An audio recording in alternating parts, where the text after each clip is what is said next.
What is going on, everybody? My name is Austin. Welcome to the channel where we talk about everything comic book related, and today we have a very interesting team-up comic that I never expected to see. It's a team-up comic between Batman, The Question, and Green Arrow. Now, I remember seeing this get announced quite a few months ago, and I remember thinking to myself, you know, I don't think I've ever asked for this, but this sounds awesome. And in my opinion, I think it lived up to my expectations, even though it's only the first issue. Obviously, we'll have the rest of the series to decide how we feel about it. But without further ado, let's go ahead and get right into the issue. The issue begins with Vic Sage's inner monologue saying, "I used to think I spoke truth to power, and people listened. It took losing my forum, stripping away my ego, stripping away the superfluous to move forward. There are no local TV stations here anymore. Local radio is a distant memory. Only thing left is the churn and paranoia of national news. Husks of my old life are still around. Rents are too low here for the owners to bother. More cost effective to let the city rot. But I'm an orphan, and this is my adoptive home. It needs to be covered from the street, not the 27th floor, and it's revealed that we are in Hub City. Dispassionate, seeking facts, not framing truths.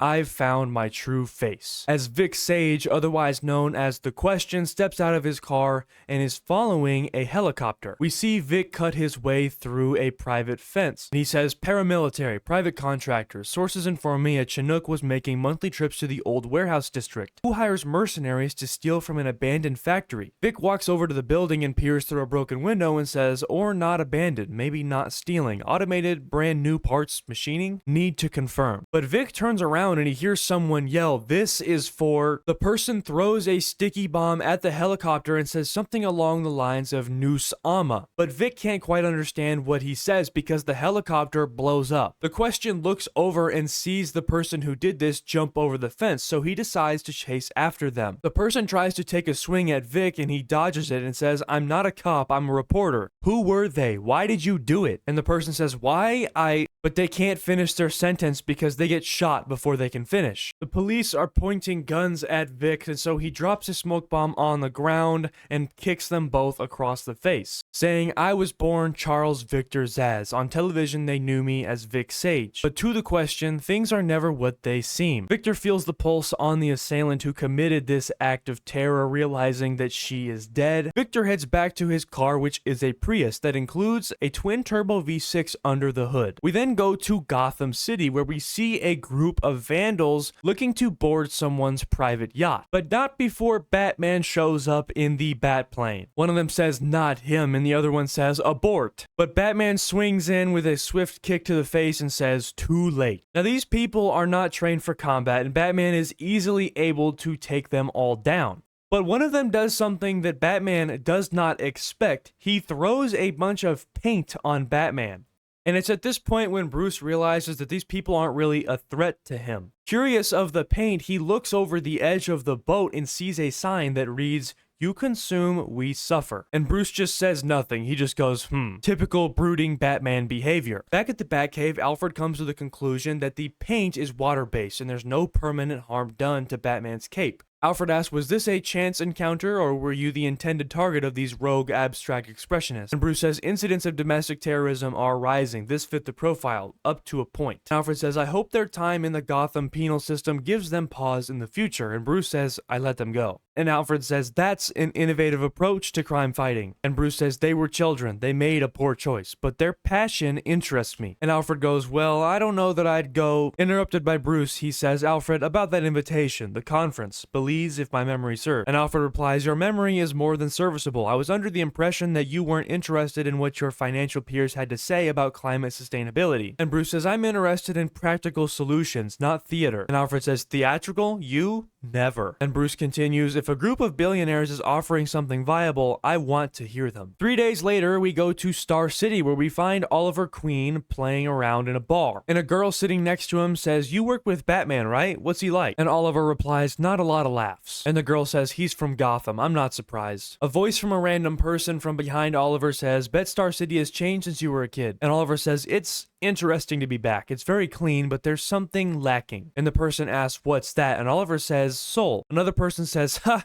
you just miss beating up criminals. Life is great here. And a man standing beside him says, yeah, I'm not gonna pretend to miss tripping over people in the street. Oliver declines a call from an unknown number on his phone and says, street crime isn't the only crime. Like Woody Guthrie says, some people rob you with a 6-gun and some rob you with a fountain pen. And the man behind him says, but you're Oliver Queen. Your family built this town. You know you're one of us. And another man walks up behind and says, hey, Green Arrow. Queen, how's your girlfriend? Oliver kind of ignores him and says, do you remember the clubs on State Street? They were all grimy and disgusting and great. Now it's all identical condos. But the man behind him continues and says, I mean the one up in Seattle. Canary, right? Is she why you moved back here, or was it that other thing? Came crawling back to your hometown where nobody needs your help? Oliver turns around and says, piss off, Chester. But this dude named Chester just hits Ollie with a punch directly across the face. And Oliver says, you call that a punch, Trust Fund? Try again. Next time, pay somebody to do your fighting for you, before he's rushed out of the bar by this girl. The next morning, he's awoken by this girl and she says, Ollie, I gotta go. Early meeting. Text me next week when I'm back in town. And Oliver says, sounds good. I'll make chili. And she says, your phone's been blowing up for the last 2 hours. You might want to check it. And so he does. It's that same unknown number. And he says, look, I'm not buying whatever you're selling. And he's interrupted by a voice that says, I need your help with an investigation. And Oliver says, huh? Oh no, it's you. How did you get this number? And Vic Sage says, listen to me. And Oliver replies, I don't have to. We're not colleagues. I didn't even know you still existed. And Vic says, it's about Queen Industries. And Oliver says, then you're still talking to the wrong guy. Queen is my name, but I was forced out of the family business years ago. A modest stipend is my only collection. Vic continues and says, that's exactly why you need to hear this. Drink coffee, call back. And he hangs up. 23 minutes later, Oliver is back on the phone with him and says, so somebody paid to have this cover up. And Vic explains, Juno, the military contractor that owned the helicopter. The mayor's office is easily bought off. Hub City has no tax base. Juno was put in charge of the cleanup operation, and Queen Industries has an exclusive contract with Juno. Nationally, it was reported as a gas main explosion, a blip on cable news. And Oliver asks, Queen Industries owns the factory? And Vic says the equipment automated. The factory was abandoned for years. There's no industry in Hub City. They were effectively squatting. The parts they're machining aren't stock. They're for a unique project. And this terrorist, Oliver asks, dead by police, unknown to the media, Victor replies. I pulled prints from the machine part she was holding. Olivia Chambers, U.S. citizen, no criminal record. A year ago, she sued Queen Industries, but the case was dismissed and sealed. Oliver asks, so a disgruntled former employee who went too far? And Vic says no record of her ever being employed by QI or Juno. She had been working on a cruise line, but got into some trouble overseas. Last sign of her was 3 years ago entering Azerbaijan. Then nothing until she re-emerged in the U.S. with the court case. One other thing, I heard her yell something I didn't understand. It sounded like Noose Ama. And Oliver says, doesn't ring a bell. So you want me to find out from QI what they're working on, who this woman was? Man, I don't know if I care. And Vic says, Olivia Chambers cared. And I always thought you were the one who cared about things. And he hangs up the phone. Oliver looks up at the Queen Industries building in the skyline and says, ah, hell. We then find Vic talking to his associate, Tot, and he says, your new mask is in the vat. I read your newsletter, dramatic stuff for a community reporter, a vast conspiracy, huh? And Vic replies, I don't do conspiracies anymore, Tot. There's a logical progression of facts that have yet to reveal themselves. And Tot says, I see rationalizing isn't out of the question, though. And Vic replies, any leads on Juno's current base of operations? Tot says they're incorporated in Gibraltar, but that's just a mailing address. Otherwise, over the last few years, they've had a presence in Sudan, Indonesia, Azerbaijan, Colombia. Vic cuts him off and asks, Tot, I promise I'll pay you back. And he says, and how much is a ticket to? And Vic says, Azerbaijan. And Tot says, so much for community reporting. Vic replies, there was something in her eyes. I need to know what ignited that fire in her. Besides, Tot, all news is local. And Tot says, Charlie, wait. I had an idea about Noose Ama. It kept nagging at me, but maybe she was saying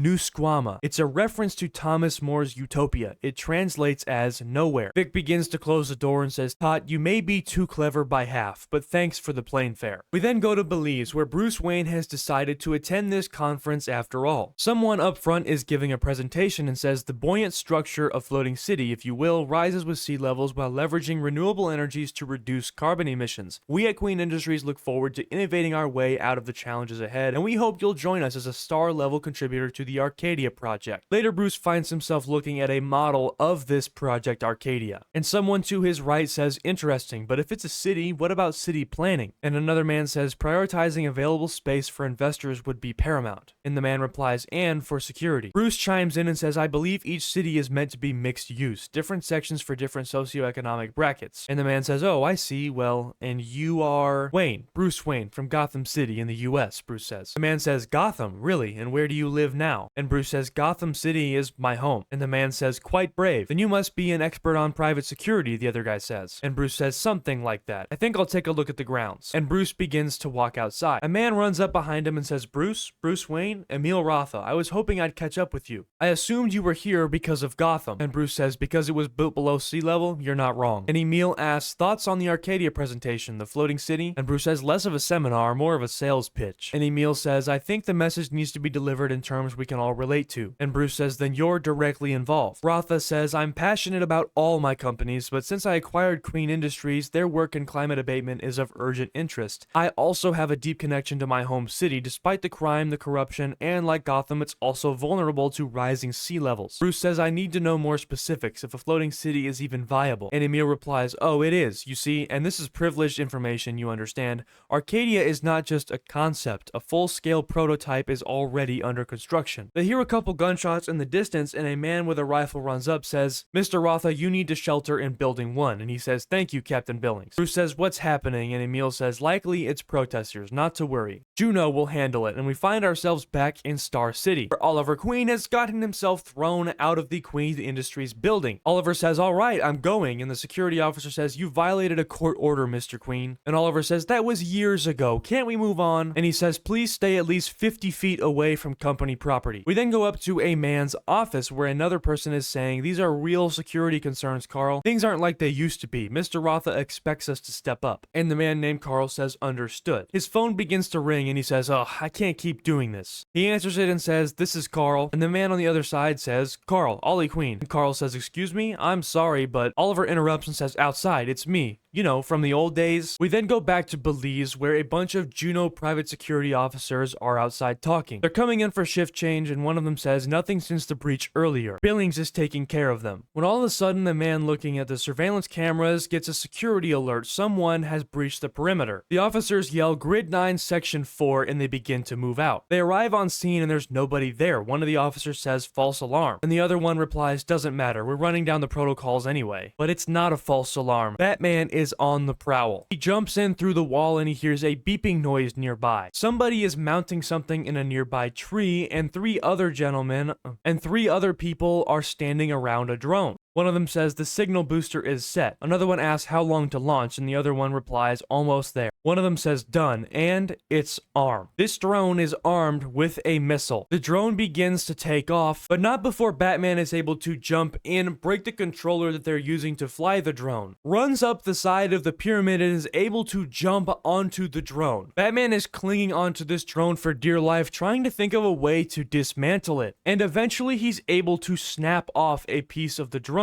But unfortunately for Bruce and the weaponized drone crash into the ground, resulting in a large explosion. Batman looks up and sees a bunch of Juno officers running towards him, and they say, stay where you are. We then go to Baku, the capital city of Azerbaijan, and Vic Sage says, if you want to find someone exploiting workers, follow the migrants. There is always someone to try and take advantage of their vulnerabilities. They come seeking jobs in the oil industry, but there aren't enough of those to even support locals. Oliver Queen on the phone with Vic Sage says, it's a climate change project, which sounds great on the surface, but my contact gave me a location, Alk. It's a tiny island off Greenland. It's where the machined parts were meant to be shipped. QI has been using small factories in shithole towns in the US, no offense, to manufacture components, places that don't have the resources for oversight. And Vic says, that's Hub City, what now? Oliver says, I'm tempted to forget about the whole thing, but One of my greatest enemies used to say, trust but verify, and I don't trust Queen Industries at all, so I'm on my way to verify. And Vic says, copy that. I may not be reachable for a while. Oliver tries to say, hey, you're welcome, but not before Vic hangs up the phone. Vic walks up to a door and knocks on it, and a man opens it, and Vic says, I'm looking for work. I was told, and the man says, and what were you told? And Vic says, that you may have work. The man tries to close the door, and he says, sorry, pal. But Vic says, I was told New Squama. Vic then finds himself inside talking to this gentleman, and he says, Charles Jones, no visa, no passport. You're American? And he says, I've been kicking around since Afghanistan. I was crewing ships, but my papers were stuff happened. And the man says, got it. Tricky spot. They begin to head towards the door, and he says, I think I can help you out. But not before wrapping something around Vic's face and saying, good luck, Chuck. We then go back to Batman's altercation with Juno. Emil Rotha shows up and says, Billings, stand down. What are you doing here? Batman says, I just stopped you and a good number of your attendees from getting killed. Or what were you asking? Something else? And Emil says, what happened? Batman says, I was asked by one of your attendees to look into possible threats. I found one.